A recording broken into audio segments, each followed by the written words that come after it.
Grieve साध साध सब नेक हैं, आप अपनी ठोरे। जो सतलोक ले जाएंगे वो साधु कोई और।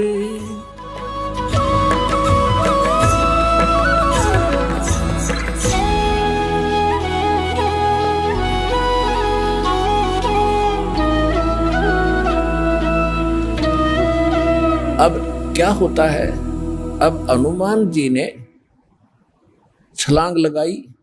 एक सिद्धि है जो आकाश में उड़ जाने की प्राप्त हो जाती है। आकाश मार्ग से जाके वो लंका में प्रवेश हुआ। हनुमान जी, उनको कुछ आभास हो गया था, किसी जटायु नाम के एक पक्षी ने बता दिया था कि लंका का राजा रावण उठा कर ले गया। इसलिए वहां जाने की और किसी में हिम्मत नहीं थी। सूरवीर बलवान थे।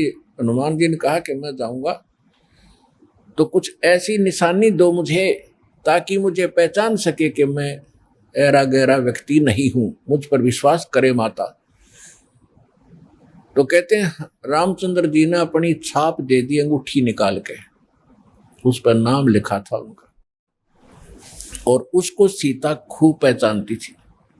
उधर से सीता को घना दुखी कर ही रखा था, सता रखा था रावण ने, एक नौलखे बाग में छोड़ रखा था और उससे रोजाना यातना दिलाता था और अपनी पत्नी बनने की स्वीकृति वो उससे करवाना चाहता था। वो उसने स्वीकार नहीं की और रावण को एक श्राप लगा हुआ था कि तू कभी किसी औरत के साथ बलात् नहीं कर सकेगा।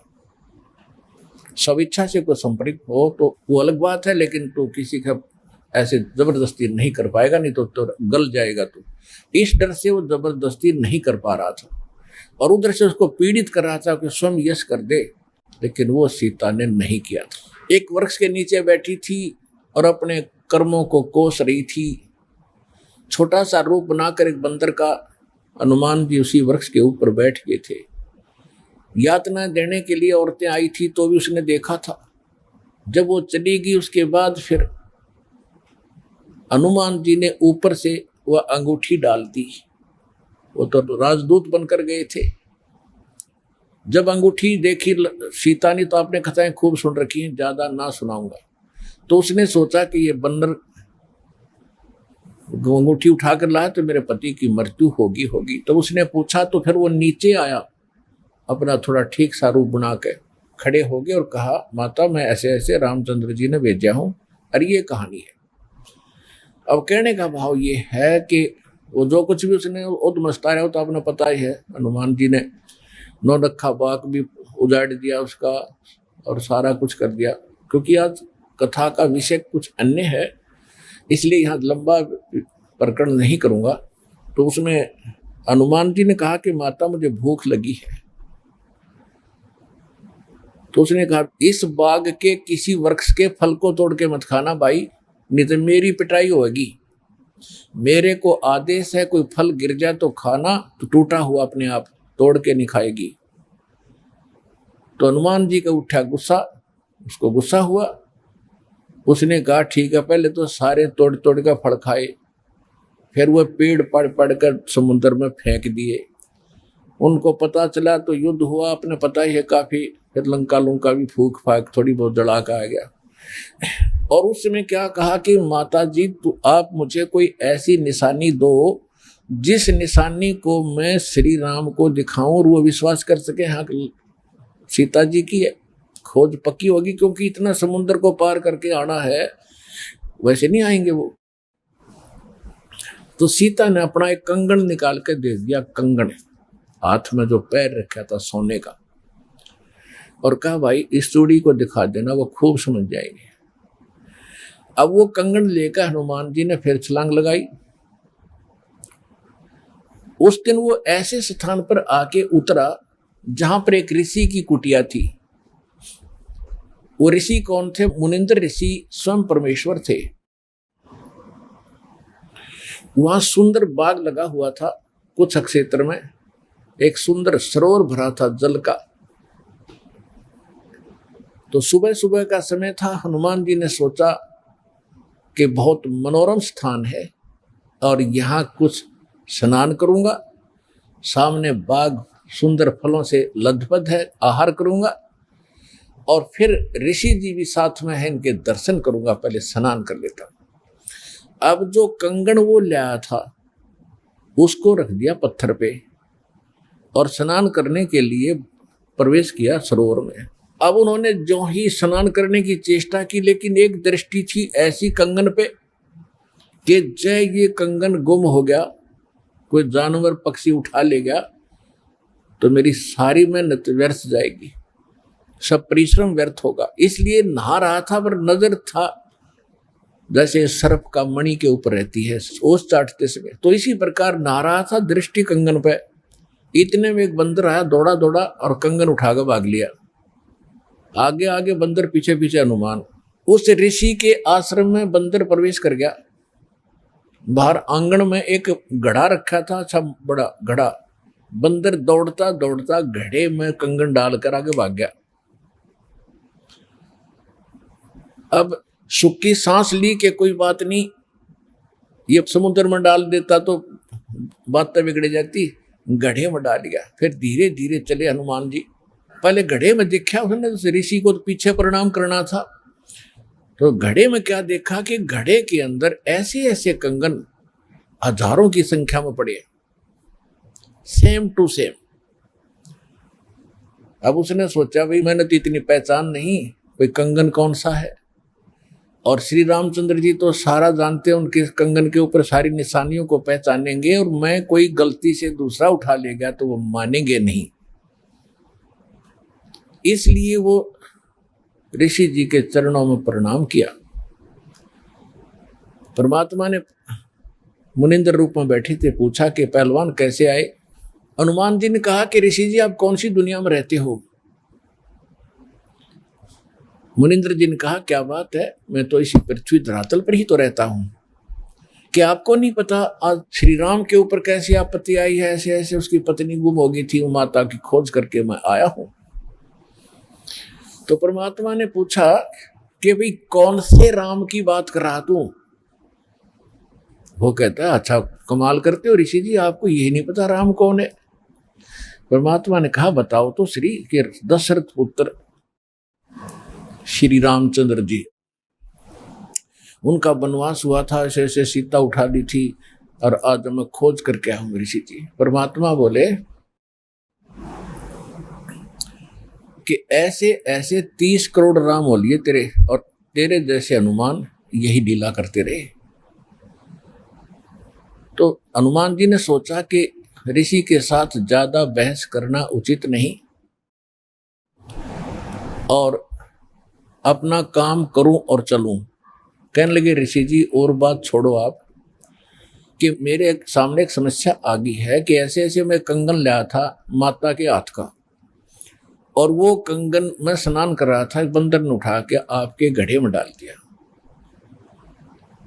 तो परमात्मा बोले ले जा कंगन भाई, जा फिर अपना कर काम, जाओ हनुमान जी ले जाओ कंगन, निकाल ले जाओ, करो जो तूने करना। कहने लगे जी समस्या ये है कि इसमें और भी बहुत से कंगन पड़े हैं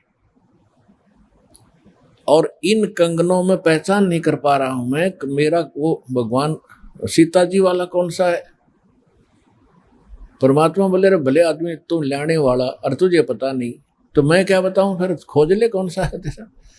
तो चिंतित हो गया कि भगवान दया करो। परमात्मा बोले कि जौन सा चाहे वो उठा ले जा और सेम टू सेम पाओगे, इसमें कोई दिक्कत नहीं। कैसे कैसे फिर ये कंगन आए कहाँ से आपके पास, कि अब सुन मैं कथा सुनाऊंगा तेरे को। जैसे ये रामचंद्र जो आत्मा है ये विष्णु जी की आत्मा है। ऐसे ऐसे न जाने कितनी बार धक्के खा लिए इसने, कितनी बार जन्म लिया, कितनी बार मर लिया। तो प्रत्येक त्रेता युग में ये ऐसा ही होता है। और मैं यहीं बैठा हूं जब का, मेरी तो बहुत युगों की आयु है, मैं यहां बैठा हूं। पहले इन बातों पर किसी को अविश्वास नहीं होता था।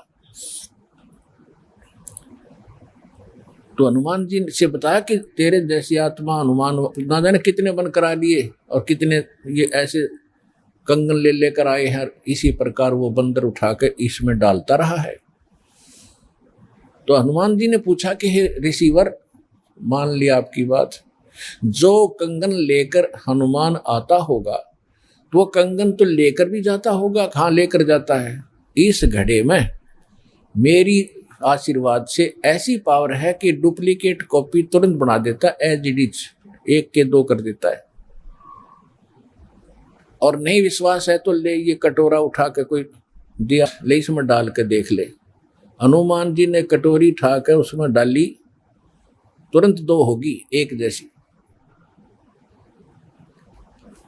अब वो दोनों को देख रहा कि सचमुच ठीक है।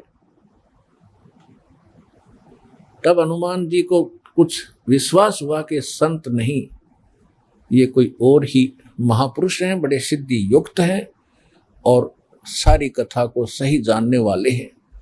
लेकिन कहा महाराज मैं आपकी बात से सहमत हूं, होगा कोई और भगवान, पर अब मुझे समय नहीं आपकी सारी बात सुनने का, क्योंकि मैं परमार्थ के काम में लगा हूं। परमात्मा बोले भाई ठीक है, ले जाए, कोई कंगन निकाल ले जाए बेटा, सारे एक जैसे मिलेंगे।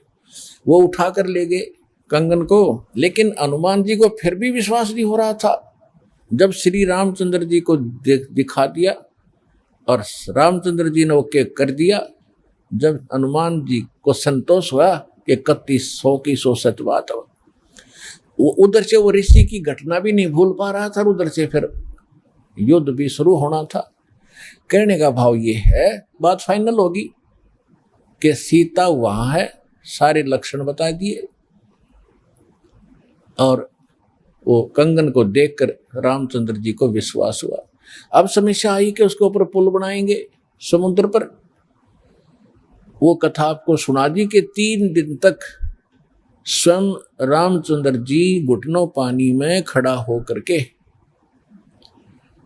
याचना करता रहा।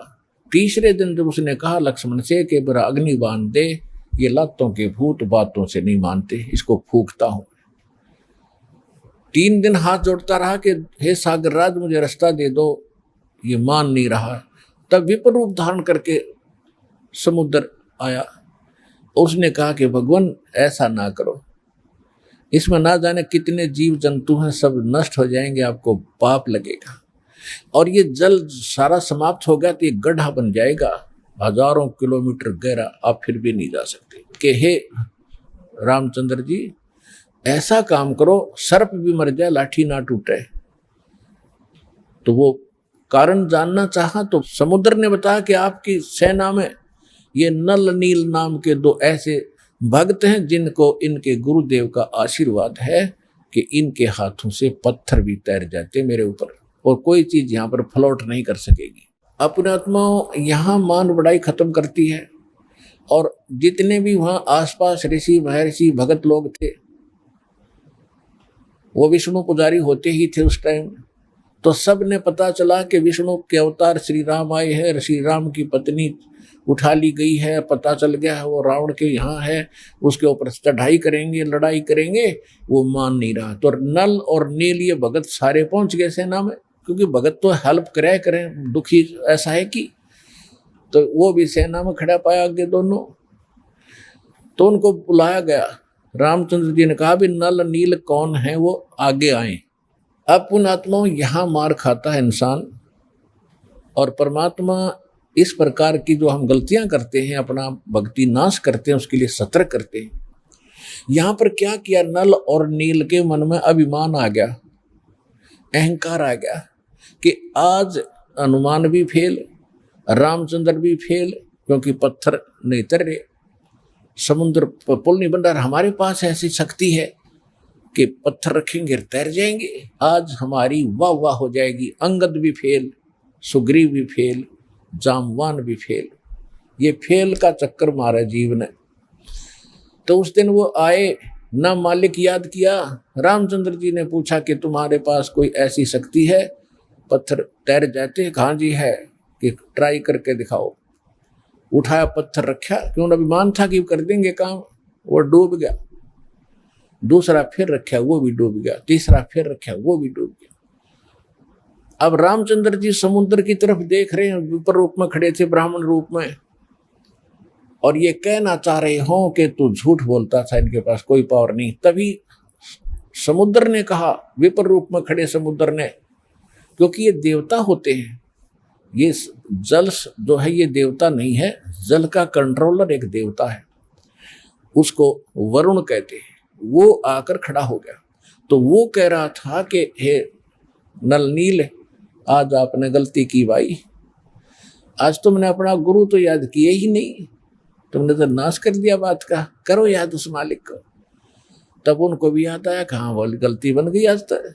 तो यहाँ परमात्मा बताते हैं, जैसे माता गर्भ को रख यत्न बनाए, ठेस लगे तो छन होवे तेरी ऐसे भक्ति नसावे।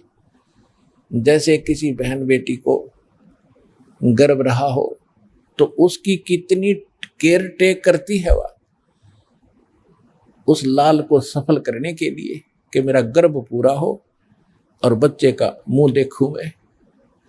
तो वो कैसे चिंतित रहती है, चलते समय भी कहीं ऊंचे नीचे पर पैर ना रखा जा, भगवान मेरा बालक गर्भ खराब ना हो जा। रात को सोती है, करवट लेती है, तब भी एकदम उठ के उधड़क जाती है, कहीं बच्चे पर दाब ना आ गई हो, मेरा गर्भ ना खराब हो जाए। तो कहते हैं जैसे माता गर्भ को और रख है यतन बनाए और ठेस लगे तो छन हो जाता है, तेरी ऐसे भक्ति नसावे। तो इस भक्ति रूपी गर्भ जो आज आपकी आत्मा में परमात्मा के सच्चे शब्द से पल रहा है, इसको इतना संयम से, इतना देखभाल से, यानी सावधानी से इसको परिपक्व करना पड़ेगा। जैसे माता गर्भ को रख है यतन बना और ठेस लगे तो छन हो, तेरी ऐसे भक्ति नसावे।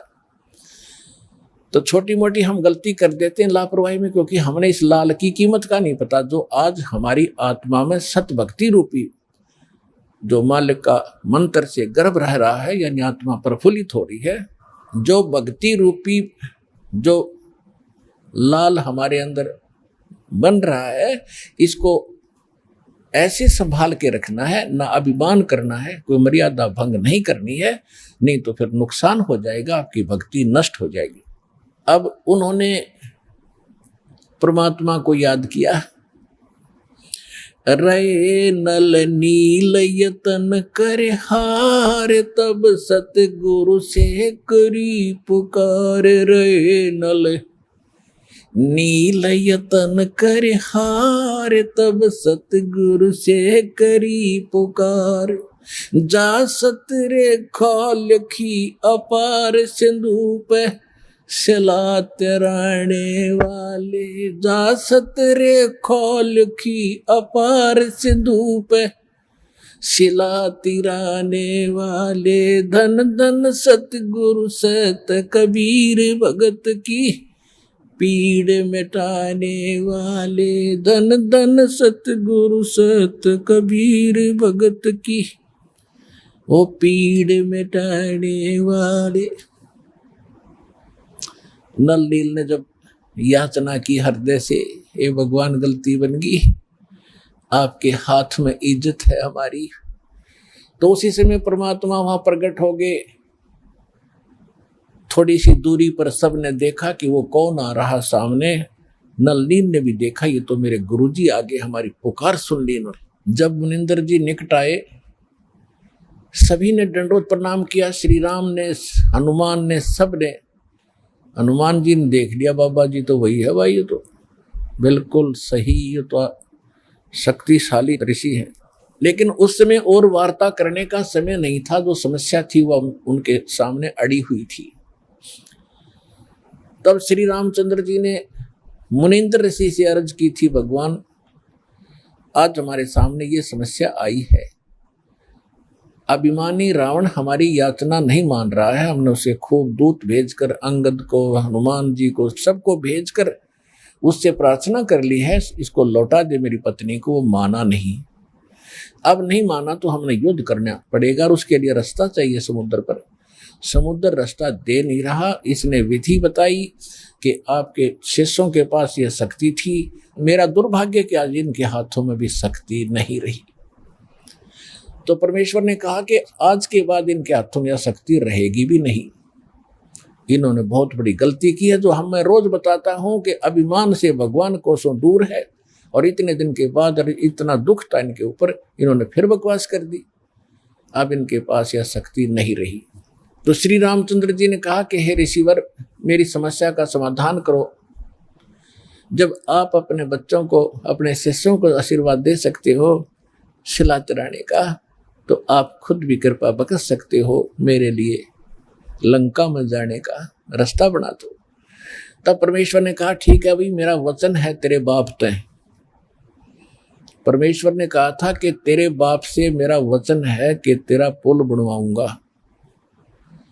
अब ये रामचंद्र जी का समझ में नहीं आई, मेरे बाप से और क्या वचन है, इनका क्या वायदा है। परमात्मा ने अपनी प्यारी आत्मा धर्मदास जी को बताया था कि जब मैं प्रथम सतयुग में सतलोक से यहाँ आ रहा था, तो बीच में इस काल की एक तपस्या है, वहां पर जीव दुखी किए जा रहे थे, और मैं जोग जीत रूप में अपने पुत्र के रूप में वेशभूषा में था। तो इसने पहले मेरे साथ कुछ बकवास करी थी, ज्योति निरंजन ने इसकी पार नहीं बसाई थी, तो मेरे चरणों में गिर गया था।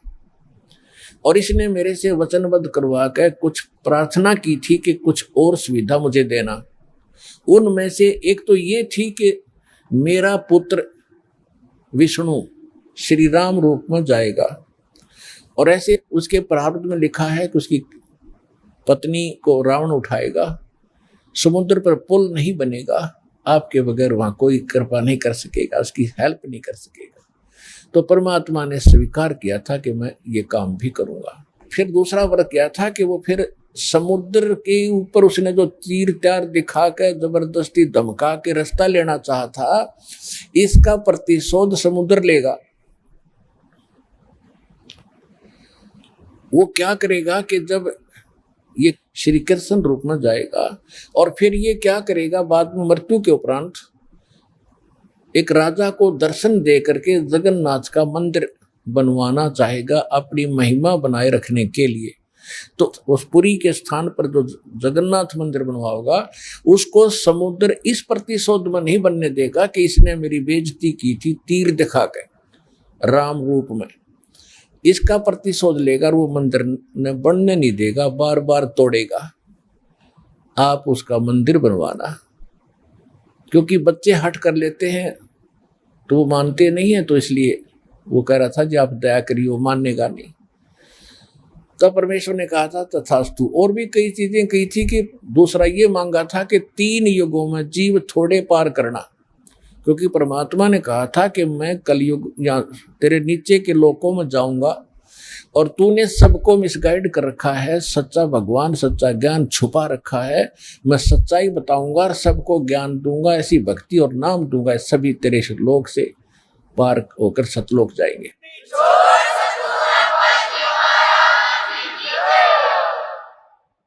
तो इस बात से वो बहुत दुखी हो गया कि तो मेरा नाश करेगा, मेरे बाग को उजाड़ेगा, क्योंकि काल ने हमारे को मिसगाइड करके, धोखा करके, मूर्ख बना के, विवश करके, और इस कच्ची बेड़ियों से बांध रखा, ये शरीर दे दिया, इसमें हाड़ चाम मांस सारा, थूक टट्टी पेशाब सारा भरा पड़ा है, और हमने इतना प्यारा लगा है ये छूट नहीं जा।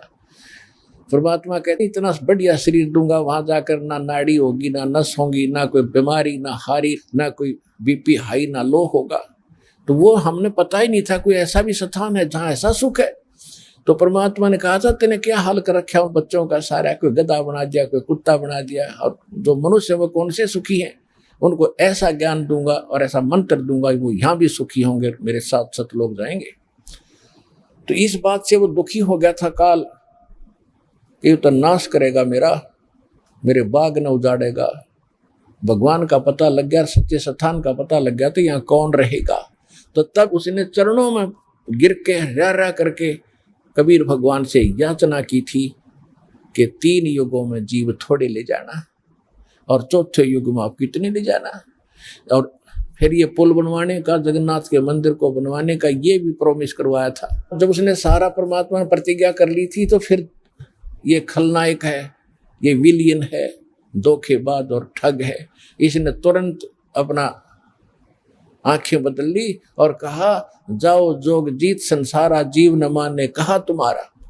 कहते हैं द्वादश पंथ करूं मैं साजा, नाम तुम्हारा ले करूं आवाजा, और द्वादश पंथ नाम जो ले ही वो मेरे मुख में आन समोही। और पहले अंश हमारे जाई और पीछे अंश तुम्हारे आई, और जाइयो जोग जीत संसारा। परमात्मा ने कहा था कि फिर मैं त्रेता युग में जाऊंगा, ठीक है भाई, चौथे युग में जाऊंगा कलयुग में, और फिर पार कर लूंगा। तने गलती तो मेरे से करवा ही ली।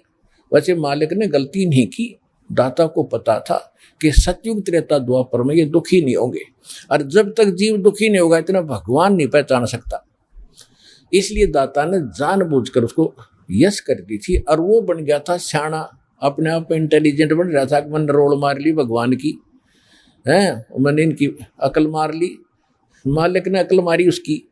अब वो क्या कह रहा था कि देख लेना कलयुग जब आएगा, पहले मैं अपने दूत भेज के ऐसा गलत प्रचार करवा दूंगा, ब्रह्मा विष्णु महेश तक सीमित कर दूंगा, कोई पत्थर कोई पानी कोई मंदिर कोई मस्जिद गुरुद्वारों में बांध दूंगा, और पहले अंश हमारे जाई पीछे अंश तुम्हारा आई, जाओ जोग जीत संसारा, जीवन मन फिर कहा तुम्हारा। कि पहले मेरे दूत जाएंगे और सारा उल्टा ज्ञान उल्टा भगवान उल्टा विधान सबको बता देंगे, गलत मंत्रों से रटा देंगे।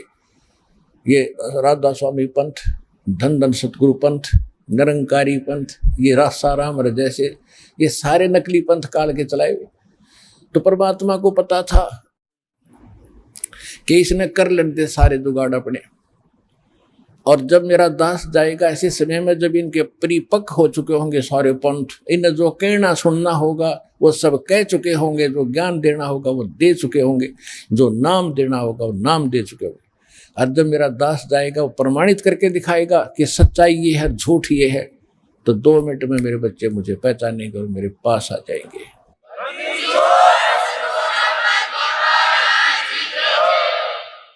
परमेश्वर ने कहा था कि चौथा युग जब कलयुग आई तब हम अपना अंश पठाई, और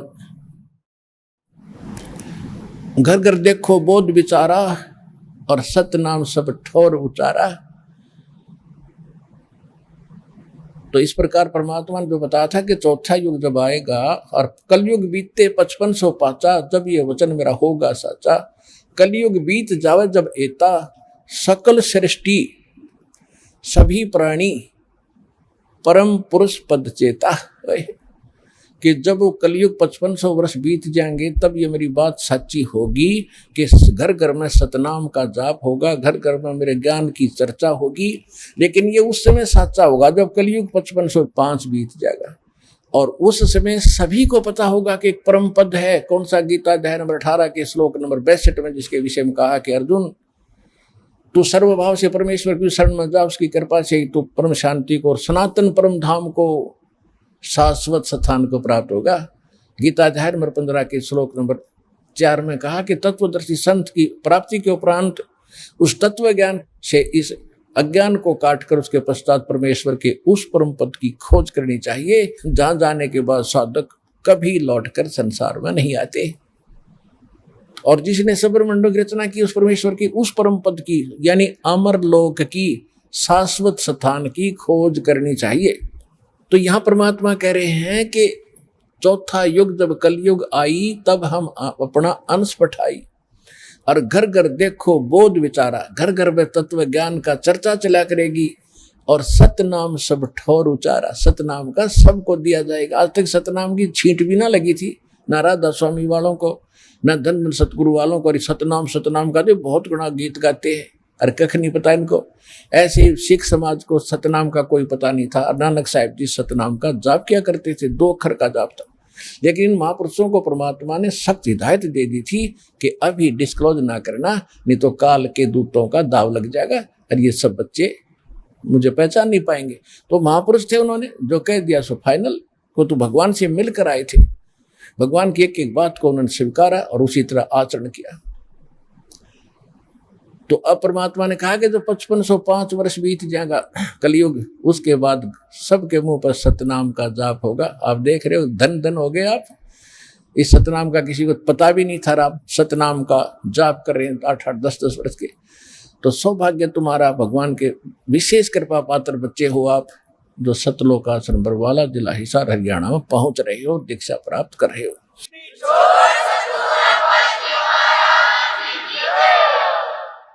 अब प्रसंग आया है कि परमेश्वर ने कहा था कि मैंने तेरे बाप से वचन कर रखा है, इसलिए मैंने आना पड़ा और ये पुल बनवाऊंगा मैं। अब रामचंद्र के बात समझ नहीं आ, मेरे पिता से कैसे वचन हुए होंगे। सोचा कभी बात होगी इनकी, पिताजी के पास साधु संत आते ही रहे थे। तो परमेश्वर एक सोटी ले रहे थे हाथ में, डंडा, और परमात्मा ने कहा कि आ जाओ मेरे साथ साथ, इस पहाड़ के चारों तरफ एक चक्कर लगाता हूँ। निशान लगा दी, रेखा कि एक बहुत बड़ा पहाड़ था, उसके चारों तरफ का एक लाइन खींचा है, रेखा। परमात्मा एक रेखा खींच दी डंडी से कि इसके बीच बीच के पत्थर मैंने हल्के कर दिए, फ्लोटिंग कर दिए, और इनको उठाओ और फोड़ो, तराशो और पुल बनाओ। नल और नील को फिर भी सेवा दे दी कि ये राज मिस्त्री रहे हैं और इनको पत्थर तराश के सेट करना आता, इसकी मदद लेना, और नल नील सहायता करना इस परोपकार में। तो नल नील ने वो राज का काम कराया था उनमें, उनको तराश तरूश के एक दूसरे में फंसा दिया ताकि वो अड़े रहे। लेकिन आशीर्वाद कबीर भगवान मुनिंद्र जी का था, जिससे पत्थर तरे थे और लंका पर चढ़ाई करने के लिए समुद्र पर पुल बना था। धन धन सत्य गुरु सत्य कबीर भगत की, पीड़ मिटाने वाले। धन धन सत्य गुरु सत्य कबीर भगत की, पीड़ मिटाने वाले भक्त की, पीड़ मिटाने वाले भक्त की, पीड़ मिटाने वाले। धन धन सतगुरु सत्य कबीर भगत की, पीड़ मिटाने वाले। रहे नल नील यतन कर हार, तब सतगुरु से करी पुकार। रहे नल नील यतन कर हार, तब सतगुरु से करी पुकार। जा सत रेखा लिखी अपार सिंधु पे, शिला तिराने वाले। जा सत रेखा लिखी अपार सिंधु पे, शिला तिराने वाले। धन धन सतगुरु सत कबीर भगत की, पीर मिटाने वाले। डसी सर्प ने जब जा पुकारी, इंद्रमती अकुलाए। डसी सर्प ने जब जा पुकारी, इंद्रमती अकुलाए। आपने तुरंत करी सहाय बेरूली, मंत्र सुनाने वाले। आपने तुरंत करी सहाय बेरूली, मंत्र सुनाने वाले। धन धन सतगुरु सत्य कबीर भगत की, पीड़ मिटाने वाले। दामोदर सेठ के होते अकाज, अर्ज करी डूबता देख जहाज। दामोदर सेठ के होते अकाज, अर्ज करी डूबता देख जहाज। लाज मेरी रखियो गरीब नवाज, सिंधु से पार लंगाने वाले। लाज मेरी रखियो गरीब नवाज, समुद्र से पार लंगाने वाले। धन धन सतगुरु सत कबीर भगत की, पीड़ मिटाने वाले। कह कर जोड़ दीन धर्मदास, दरस दे पूर्ण करियो आस। कह कर जोड़ दीन धर्मदास, दरस दे पूर्ण करियो आस। मेटियो जन्म मरण की तरास, सत्य पद प्राप्त कराने वाले। मेटियो जन्म मरण की तरास, सत्य पद प्राप्त कराने वाले। धन धन सतगुरु सत कबीर भगत की, पीड़ मिटाने वाले भगत की। पीड़ मिटाने वाले भगत की, पीड़ मिटाने वाले। धन धन सतगुरु सत कबीर भगत की, पीड़ मिटाने वाले। अपना आत्मा धर्मदास जी को जब ज्ञान हुआ, भगवान ने सारी कथा बताई, बेटा मैं ऐसे ऐसे चारों युगों में आया हूँ। तो इसमें बता रहा है कि हे मालिक, आप तो सबके दुख दूर करते हो।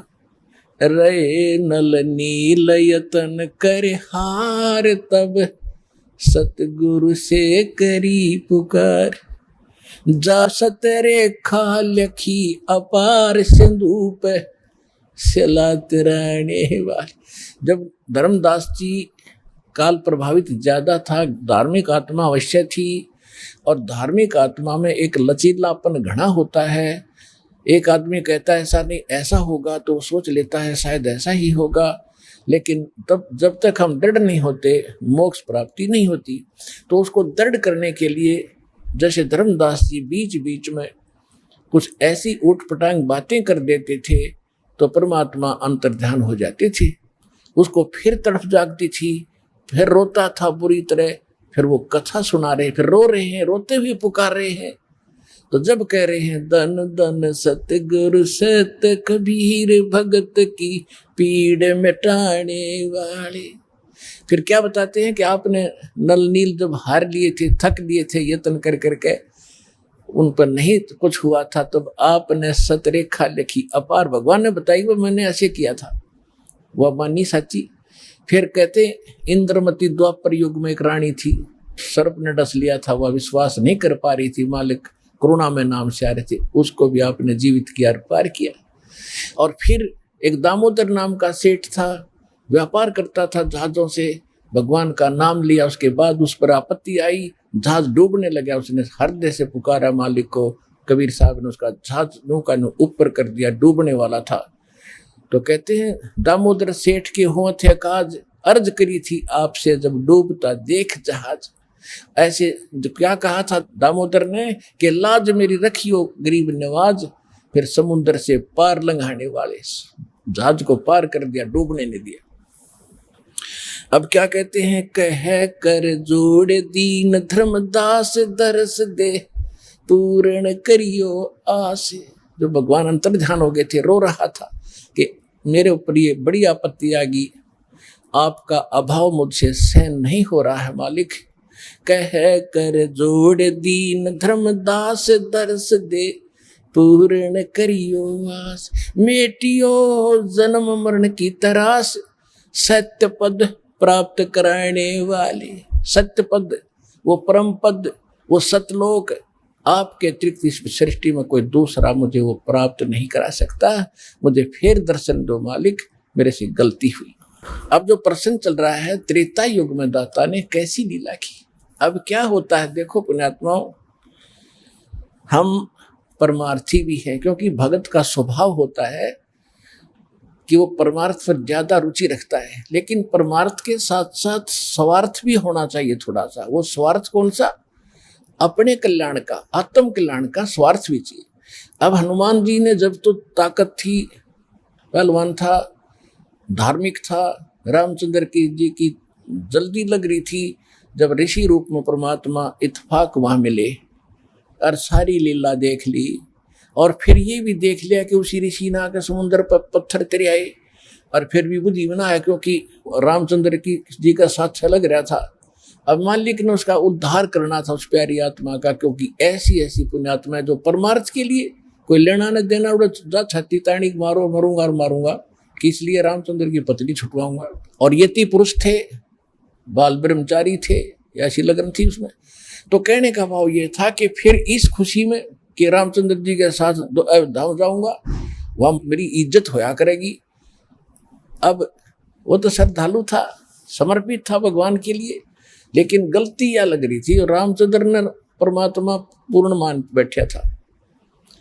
अब आपने खूब कथा का पता है कि जब घरजाली और रानी बन गई, फिर उसने सबको इनाम दे रही थी। उसी लाइन में हनुमान भी खड़ा था, क्योंकि उन्हें बड़ी योगदान था, तो हनुमान जी को सच्चे मोती दे दिए। हनुमान जी ने उनका पहलवान था, इन्हें फोड़ फोड़ के गिर दिए तले। तो सीता को अच्छा नहीं लगा, कहने लगे रे बन्नर के बन्नर, तेरे को अकल भी नहीं इतनी कि तू पता कितने कीमती मोती थे, तेने क्या कर दिया, ये क्यों फोड़ डाले। उसने ये कहा कि मैं इसमें ये देख रहा था इन मोतियों में कहीं राम का नाम है तो मेरे काम है, नहीं तो मेरे काम नहीं है। तो वो कहने लगी तू रहा बंदर का बंदर, और बंदर तो खुद थी जब अकल नहीं उसके अंदर इतनी भी। तो उसने उसको लताड़ दिया कि तू बंदर का बंदर है, तेरा ठिकाना यहाँ नहीं, तेरे तो जंगल में जाना चाहिए। हनुमान जी का ठेस लगी और उठा कर अपना लंगोट जा बैठा पहाड़ पे। अब बैठा एकला, यहां संसारिक परमार्थ करने से उसको क्या मिला? ये लोग इतना ही देते हैं। जब हम भगवान की शरण में होंगे और फिर परमार्थ करेंगे, परमात्मा हमारे साथ होगा, उस परमार्थ का फल अलग होगा। जब तक आप मनमुखी मंड रहे, किसी की तसार हला दिया, किसी का उसको सहायता कर दी, वो तो फिर आपको कर देगा अगले जन्म में, वो भी अच्छी बात है, लेकिन वो रिजल्ट लास्ट में नल ही होगा जो आपके समक्ष है। आप कथाएं खूब पढ़ते रहे हो। अब बैठा भगत एकला, वृद्ध हो गया शरीर, एक पहाड़ पे। परमात्मा गए वहां पर, तब अन्य रूप बना लिया परमात्मा ने, अन्य रूप, और जाके कहा भी राम राम, अंजनी के पवन पुत्र राम राम, राम राम महाराज जी आ जाओ, बैठो। बैठ लिया। भाई कैसे हो, कौन है, क्या नाम है? तूने बताया भाई मेरा नाम तो कोई है नहीं, मैं तो ऐसे भटक रहा हूँ और परमात्मा की खोज में लगा हुआ हूँ, ऐसे ऐसे मुझे, आप भगत आदमी हो, आपसे दो चर्चा करने यहाँ बैठ जाता हूँ, थोड़ी देर राम नाम की चर्चा कर लुका, करो करो। कल तक हनुमान जी ने गुण गाए कि 3 लोग के भगवान आ रहे, दशरथ के पुत्र घर में रामचंद्र नाम उनका। परमात्मा बोले फिर भगवान ने आप क्यों छोड़ा है, वैसा बढ़िया राम था तेरा, जो भगवान के लिए तो भटक रहा है, और भगवान ने छोड़ा अयोध्या में, तो बैठा पहाड़ पे, फिर यह कौन सी समझदारी तेरी? अब हनुमान जी ने सोचा भाई बात तो बाबा जी ने काटेगी कही। कहने लगा भाई जिसको भगवान मान बैठे राम नहीं है, ये तो नाम रामचंद्र है इसका, राम तो कोई और है जो सुप्रीम पावर है, उसका भेद मेरे पास है। इस राम तो पता नहीं कितने मर लिए। तब उसने कहा कि ये बात एक बाबा जी और कहा था मुझे ऋषि जी वहां पर। तब परमात्मा ने वो रूप बनाया कि भाई मैं हूं वही, तेरे लिए भटक रहा हूं प्यारी आत्मा। चरणों में शीश रख दिया हनुमान जी ने कि महाराज जी मुझे ज्ञान बता दो। परमात्मा बोले अब थक लिया तू संसार से, देख लिया तेने क्या उपकार किया, तुझे क्या मिला वहां से, और उनको क्या मिलेगा वो फिर बता दूंगा। अब तेरे जचे को नहीं, सीता तो घर से निकाल ली जाएगी, रामचंद्र डूब कर मरेगा सरयू नदी में लास्ट में। इनकी ये हालत होती है यहाँ पर। अब जब तो हनुमान जी का सारी साची लगे ठीक, क्यों उसका जूते लाग लिए वहां से। तुमने बोला महाराज वो सच्चा ज्ञान बताओ, मैं सारी सुनूंगा। सारा ज्ञान बताया कि मैं सीधा नु का भगवान हूं तो नहीं जचा कि मैं उस परमात्मा का संदेश लेकर आता हूं, 4 युगों में आता हूं। सारी कहानी सुनकर कति साची मान ली, और फिर कहा कि जब आंखें देखूं कि अभी आप वहां से आते जाते हो तो तब कुछ यकीन हो। तो परमात्मा वहां से उड़े आकाश में, और उसको दिव्य दृष्टि दे दी हनुमान जी ना, तो 1 किलोमीटर पाछे कुछ दिखा को नहीं।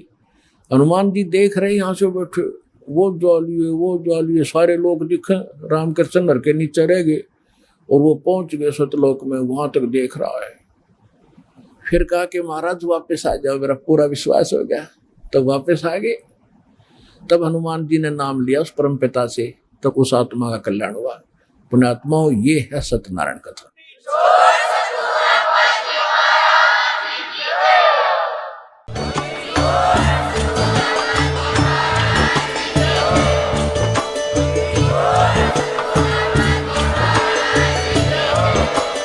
आप सुन रहे थे जगत गुरु तत्वदर्शी संत रामपाल जी महाराज जी के मंगल प्रवचन। अधिक जानकारी के लिए विजिट कीजिए हमारी वेबसाइट www.jagatgururampalji.org। संत रामपाल जी महाराज जी के शुभ आशीर्वाद से पूरे विश्व भर में 500 से भी ज्यादा नाम दीक्षा केंद्र हैं, जिन पर संत रामपाल जी महाराज जी द्वारा ऑनलाइन निशुल्क नाम दीक्षा दी जा रही है। अपने नजदीकी नाम दीक्षा केंद्र का पता करने के लिए संपर्क करें 8222880541।